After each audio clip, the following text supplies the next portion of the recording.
C'était quoi ton doudou quand t'étais petit? Pourquoi quand j'étais petit?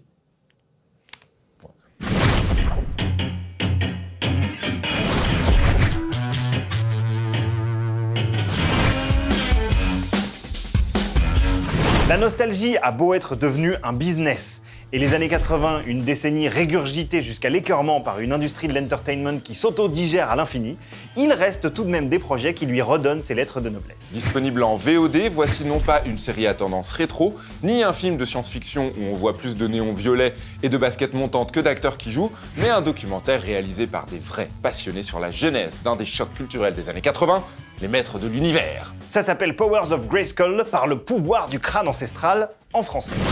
All the kids were raising the sword in there by the power of Grayskull. When He-Man says, I have the power, it's saying to the kids, you don't have to do what you're told anymore. You can be your own person. By the power of Grayskull, I have the power!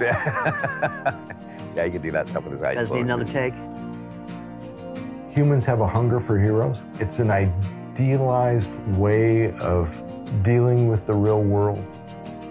It was pretty sad because it could have gone on forever. Power of Grayskull, c'est un projet Kickstarter à la base qui est mené par l'auteur, réalisateur, producteur Randall Lobb, un passionné déjà derrière le Turtle Power, un documentaire sur l'histoire des Tortues Ninja sorti en 2014. On n'a donc pas affaire à un imposteur, hein. Le mec est hyper investi dans son projet, un projet qui est financé les doigts dans le nez puisqu'il triple sa mise initiale et est disponible en VOD depuis fin août 2018. Est-ce que c'est bien? Non. C'est mieux.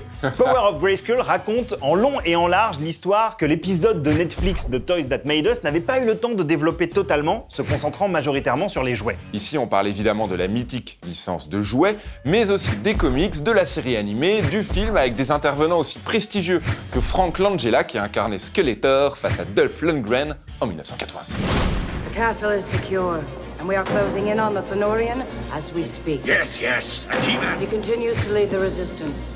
I assure you, we will have him before the day is out. I want him kneeling at my feet.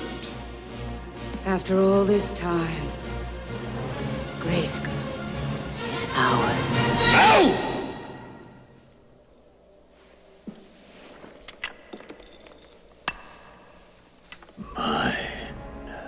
Au final, après plus d'1h30 de plongée dans l'histoire de ce phénomène qui a succédé à la déferlante Star Wars à l'aube des 80s, l'envie de retrouver ses vieux jouets, de se mettre une VHS d'époque du dessin animé ou même d'aller mater toutes les vidéos de publicité de l'époque sur YouTube devient presque irrépressible. Donner envie de découvrir ou redécouvrir le sujet par soi-même, un but qui, s'il est atteint, fait la différence entre un doc lambda et un bon documentaire. Donner envie de s'abonner à la chaîne YouTube de MCM, un but qui, s'il est atteint, fait la différence entre une vidéo de Joe et Nico lambda et une bonne vidéo de Joe et Nico. Abonnez-vous. Merci.